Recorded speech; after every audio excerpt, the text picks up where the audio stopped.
Ahí está. 8 de la mañana, 43 minutos. Ya está con nosotros aquí en el estudio la psicóloga clínica y educativa Violeta Paul Dorantes. Violeta, bienvenida. Gracias, muchas gracias, estás, Viri. Hola, Gastón, muy bien. Qué gusto verte, como siempre. Oye, el tema de hoy es cómo librarse de la culpa. Así es. Ya de entrada, sentir culpa ya es algo bueno, ¿no? Malo cuando No ni lo culpa. sé. Malo ni cuando culpa sientes, ¿no? Eso vamos a aclarar. Sí. Hay dos tipos de culpa. Es muy importante saber que la culpa pues es esta emoción que nos hace sentir inadecuados, incómodos, con malestar, preocupación por haber infringido una norma ¿Es social, arrepentimiento? personal, cultural, religiosa. Es una forma de arrepentimiento, incluye la forma de arrepentimiento. Y esta culpa, cuando es adaptativa, la evolución, obviamente, la culpa nos permite esta evolución hacia ser mejores personas, ¿no?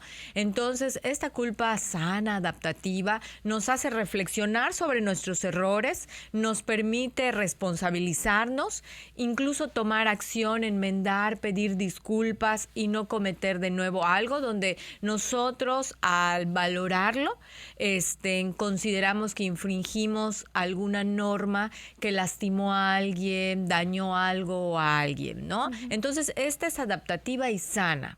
Pero también hay un sentimiento de culpa que es patológico y que hace que las personas Patológico sufran. quiere decir que ya es casi Ya, enfermizo. exactamente, que ya es mórbido, que ya es una situación inadaptativa, un sentimiento inadaptativo que no nos permite vincularnos con los demás de forma positiva, que no nos permite sentirnos bien con nosotros mismos.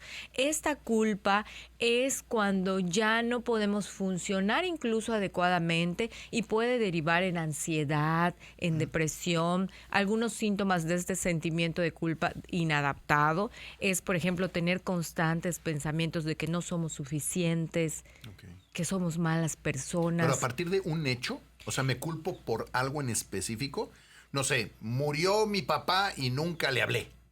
La persona que es culpígena y que tiende a tener esta personalidad donde se siente responsable, puede ser incluso algo pequeño que lo haga sentirse mal e incluso algo como tú Así de dices, grande. falleció mi papá, debía Nunca le haber hablé. hecho esto, debía haber hecho lo otro y siento una culpa. Ahora, aquí lo importante es saber que estos síntomas de que esta culpa ya es inadecuada nos son una alerta, una alarma de que no nos sentimos bien. O sea, cuando la culpa ya no es buena, cuando ya nos está torturando, nos estamos haciendo sufrir a nosotros mismos. Porque como tú dices, si ocurrió un hecho, no le hablé antes, no hice con mi papá las visitas, apoyarlo o ayudarlo, pues a lo mejor lo puedo gestionar mentalmente. Bueno, hice otras cosas, hice mucho por él de otra manera. Él y yo no nos sentíamos cómodos en este momento.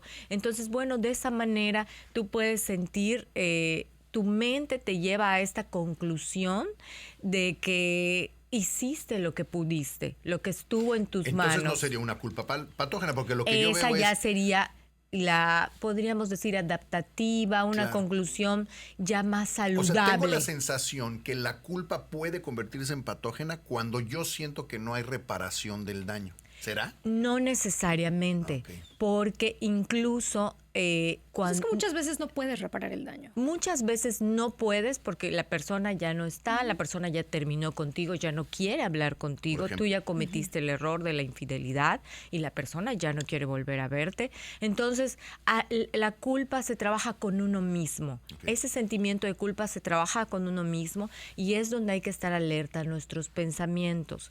Porque si empezamos a recriminarnos y recriminarnos de forma constante, que somos malas personas, que hicimos mal, que cómo pude haber hecho esto, hay un proceso en el que va a ser positivo y al final voy a concluir, aprendo de esto y no lo voy a repetir.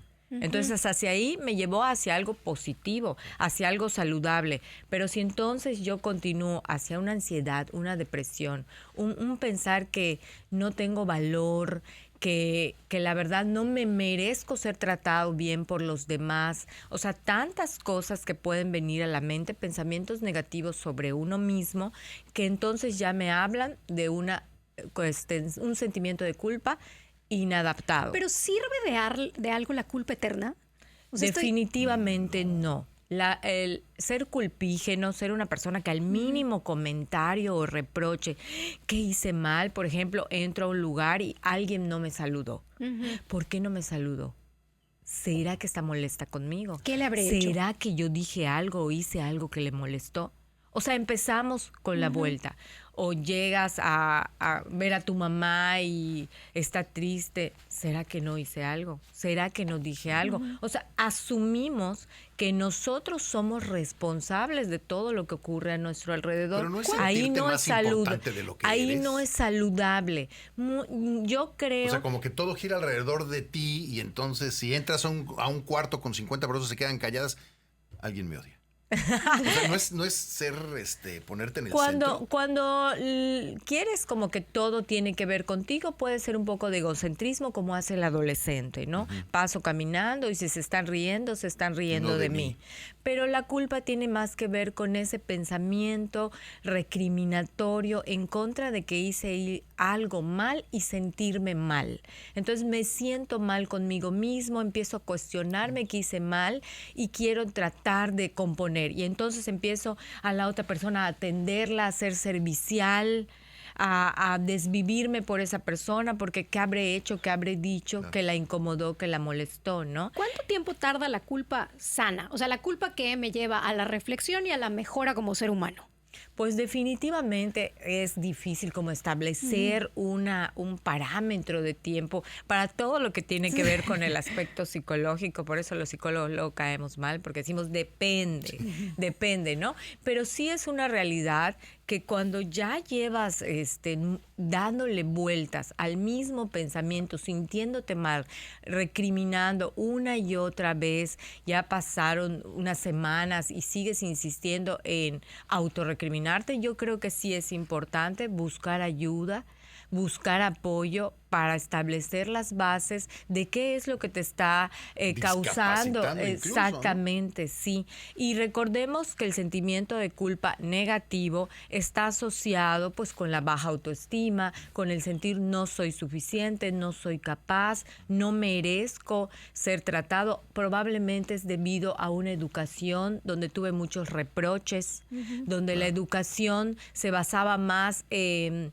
juzgarme lo que hice como persona que enseñarme la acción positiva, ¿no? Okay. O sea, en lugar de decirle al niño o al adolescente, no limpiaste tu cuarto, a ver, hay que limpiarlo, levanta esto, levanta lo otro, porque la suciedad sucede esto, lo otro. No, eres un flojo, eres un inútil, no es posible, ya se te explicó 1000 veces, eres un tonto. Entonces, ya ahí estás etiquetando a la persona, reprochándole su actuar, y eso hace que la persona haga una conceptualización de sí mismo negativa, en donde no soy suficiente, no soy buena persona, todo lo que hago lo hago mal. Y entonces estoy a la expectativa en la vida preguntándome, lastimé a alguien, lo hice bien, lo hice mal. Ese comentario lo hicieron por mí en la casa, de que aquí no toleramos a cierto tipo de personas, ¿no? A los flojos. Exactamente. Y entonces como que lo atribuyes a ti, pero te digo, no de forma como si fuera solo egocéntrico como un adolescente,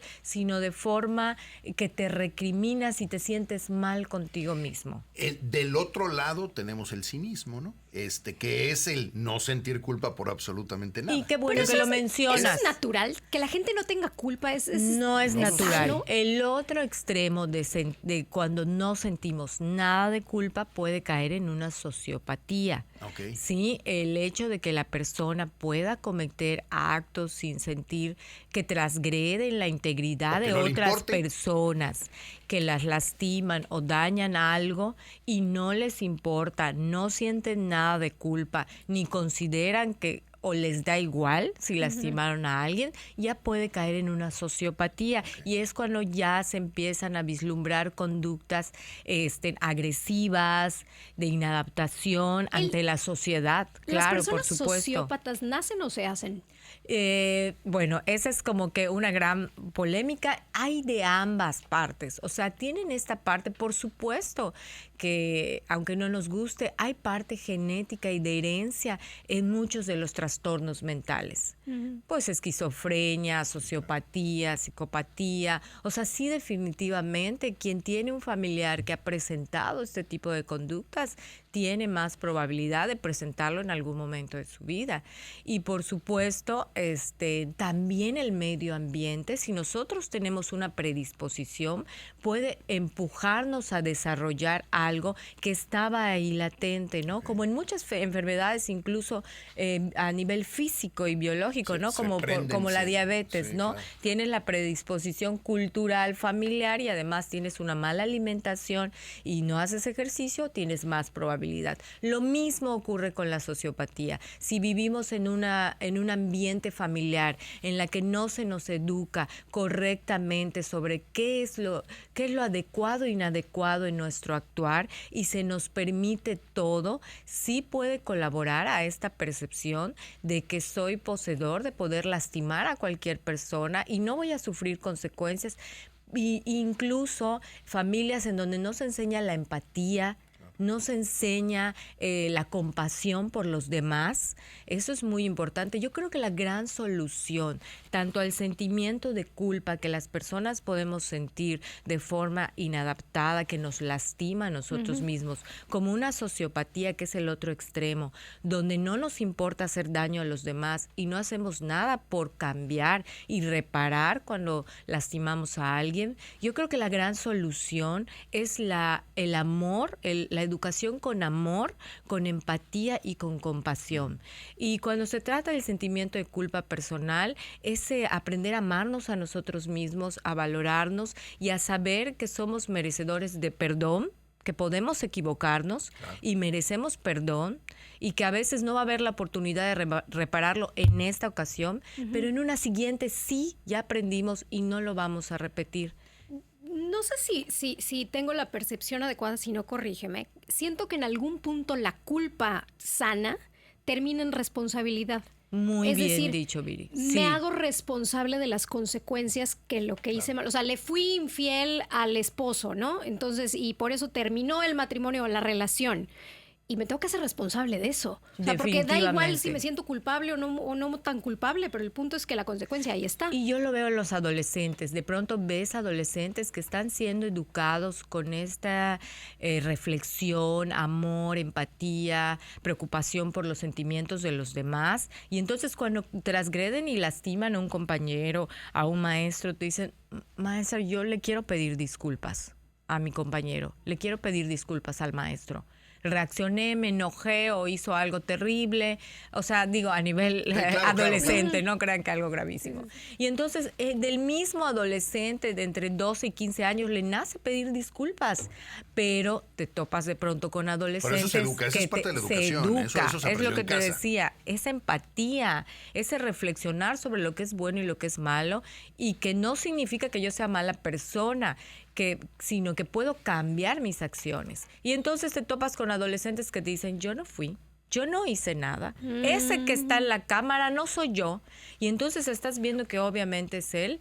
Si no tiene pruebas, si no tiene un video que demuestre que soy yo, entonces no hay eso que tú dices, Viri, asumir la responsabilidad que me va a permitir cambiar mis actos. Y entonces te preocupas, dices, estoy hablando con un adolescente de 14, 15 años que no puede, que no siente culpa, que no siente preocupación por lo que hizo y que además... o sea, que no es empático y además me quiere ver la cara, ¿no? Exactamente.